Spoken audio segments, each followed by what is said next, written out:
Hello there, and welcome to another Friday edition of Grover Reads the News.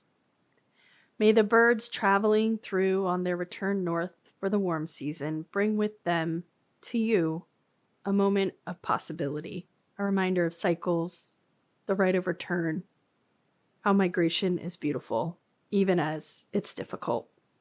Today is Friday, February 28th. My name is Grover, and this is Grover Reads the News. I have a news update for you. Would you like to hear it? If so, keep listening. If not, I'll offer again soon. Also, a note to say that this offering is available in digest form on Substack at groverreadsthenews.substack.com, which gives informed choice about which sections you'd like to listen to and which ones you may not be able to hear right now. This is also available in full format wherever you listen to podcasts. Thanks for those of you who've given the show 5 stars and even 1 review. Any bump to reach more people out there is appreciated. And with that, let's hear some news. First, we have U.S. news from Iowa about gender minority and trans rights.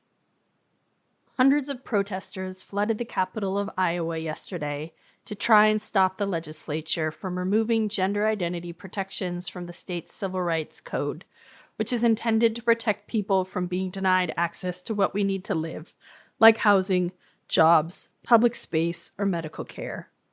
167 people signed up to give public testimony during the only 90 minutes of a hearing, and only 24 speakers were supportive of the bill. The rest were speaking up for the rights of trans people.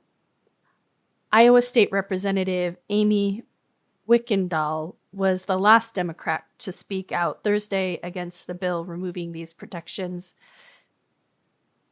becoming emotional as she offered her personal story as a trans woman, saying, "I transitioned to save my life. The purpose of this bill and the purpose of every anti-trans bill is to further erase us from public life and to stigmatize our existence," Wickendall said. The sum total of every anti-trans and anti-LGBT bill is to make our existence illegal. CBS News reports. The legislature passed the bill anyway, and it's headed to the far-right MAGA governor for signing. Over the last 3 years, Iowa has been the originary state for MAGA laws at the state level, such as book bans, bans on teaching about or trying to fix racism and other inequalities at public institutions, and anti-abortion bans, which means this is a pattern we should prepare for as copycat attempts to restrict civil rights protections for trans people in other states is likely to spread. Next, we have U.S. news about the federal executive branch. On Wednesday, fired federal workers and HIV/AIDS activists staged a die-in inside the Capitol office building wearing T-shirts with bloody handprints and the words, "Aid funding cuts kill," and PEPFAR saves lives. Tens of thousands of people have been denied life-saving HIV and AIDS medication by the refusal of the federal administration to distribute PEPFAR money to communities, including many children and families and individuals in Africa. News reporting and analysis from the Washington Post and Slate describe how Musk's unaccountable Doge Bros, 21 and 23-year-olds who publicly support white supremacist and Nazi ideologies, are defying the direction of the new Secretary of State, Marco Rubio, and the apparent sign-off of the White House to distribute funding for critically needed medical care through the PEPFAR program funds. The Post's Matt Bai describes how this is happening, and I'm just going to full-on read the block quote here because I think he describes it quite well. Quote, "But each time, using their new gatekeeping powers and clearly acting on orders from Musk or one of his lieutenants, Farder and Klinger would veto the payments, a process that required them to manually check boxes in the payment system one at a time, the same tedious way you probably pay your bills online. Meanwhile, AIDS clinics shuttered and staff found themselves stranded in unstable countries such as Congo. A pregnant woman in an undisclosed country has sued the Trump administration because she was denied a medevac helicopter. In another case, I was told an employee in southern Africa who needed chemotherapy was also denied a chopper because no one would authorize the money. He goes on to write, finally, on the second Saturday in February, 2 IT guys from Doge shut everyone else out of the payment system entirely. They became the only people who could even see the payments waiting to be approved. Hardly any of the essential funding promised by Rubio has been processed as of last week, unquote. 2 weeks ago, a judge ordered the administration release USAID funding, and the administration did not obey the order. The judge then required them to release the funds by midnight this Wednesday, but the Supreme Court stepped in and put the judge's order on hold. I will provide an update on the court's ruling when it's released. If you're interested in hearing a deeper analysis about the link between the tech oligarchy, what's sometimes referred to as the PayPal mafia, white billionaires and political insiders from apartheid South Africa that have embedded themselves within Donald Trump's orbit, a group that includes Elon Musk and Peter Thiel, I've included a link in the source notes for the show. Trump offered refugee status to white Afrikaners while removing refugee status to those already given refugee status in the U.S., including Afghanis who worked with the U.S. military. This stark contrast is quite worrisome, and the podcast that I linked provides deeper perspective on the norms of Musk and those surrounding Trump that may help us understand this moment and what else we might see to come. Next, we have an update on the executive branch about the Housing and Urban Development Department. Elon Musk's Doge has given access to personal and financial information within the Department of Housing and Urban Development, or HUD, to people who run an AI real estate firm and a mobile home industry that has consolidated land ownership and pushed tens of thousands of mobile home owners out of their homes over the last 10 years. The administration announced plans to cut half the workforce of housing and urban development, including those who investigate housing discrimination and those who manage rental voucher programs that help make up the difference between what a family can afford for a rent and the cost of an apartment.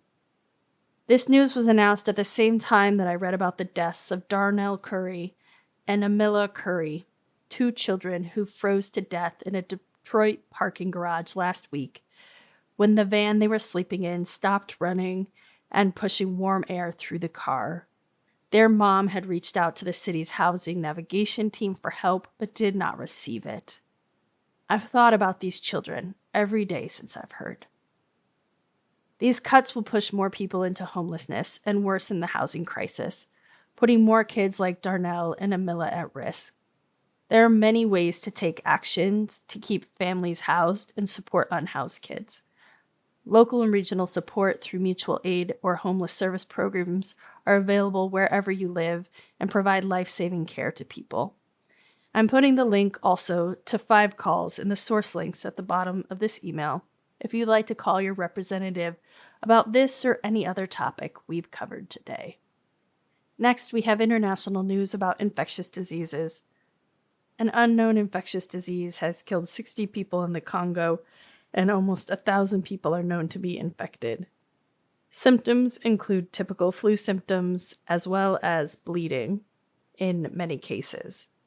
The time gap between the onset of symptoms and death has been just 48 hours in the majority of cases. Infection disease concerns grow in the United States as 150 people in West Texas have contracted the measles, a disease previously eradicated in the U.S., and 1 unvaccinated child has died. The first human cases of bird flu in the U.S. have been announced after hundreds of thousands of domestic birds have been killed to prevent the spread of avian flu, which has driven egg prices sky high. The newly appointed head of the Department of Health is a vaccine denier who fired hundreds of critical researchers and response employees within the Center for Disease Control. Finally, we have nature news about biofluorescence and birds. Reporting from Mindy Weisenberger at CNN shares that some species of birds of paradise, the bird, not the very cool plant that looks like a bird that's all over the Bay Area of California, but the animals that live in Papua New Guinea and Australia, they emit secret color signals that humans can't see with our bare eyes. Some species of birds of paradise, which have colorful, elaborate feathers, likely use biofluorescence to enhance visual cues during courtship displays and territorial disputes, according to the new study. Weisenberger says living organisms produce light in two ways: bioluminescence and biofluorescence. Bioluminescence, such as the light produced by fireflies, requires a chemical reaction involving the molecules luforcin and leucophars. Biofluorescent creatures generate their glow with structures that absorb light energy wavelengths, such as UV, violet, or blue light, then emit the light in lower energy wavelengths. Wow, everyone. Just wow. After researchers identified bioluminescence in fish, they asked if other species might be emitting the light that we can't see as well. Researchers took blue lights and UV goggles into dark rooms to look at the birds held at the Museum of Natural History and found birds of paradise with bright black feathers interspersed especially emit this biofluorescence. Quote, whether it's in birds of paradise that might be using it for signaling or it's another organism that's using it for camouflage, it's just an additional thing that organisms are evolving in order to survive and reproduce. Well, everyone, thanks for joining me to hear the news today. The news is intense today, and we are a part of a physical world filled with other humans. I am taking care of myself this weekend by lifting some moderately heavy weights, dealing with paperwork that might stabilize my life now or in the future, taking my kids to a pizza and game night, hearing some good live music, and hopefully putzing around the house with my dog. I hope you and yours have some good connection, some rest, and maybe a plan for some good trouble this weekend, as John Lewis would say. I'll be back with you next week. Until then, be well.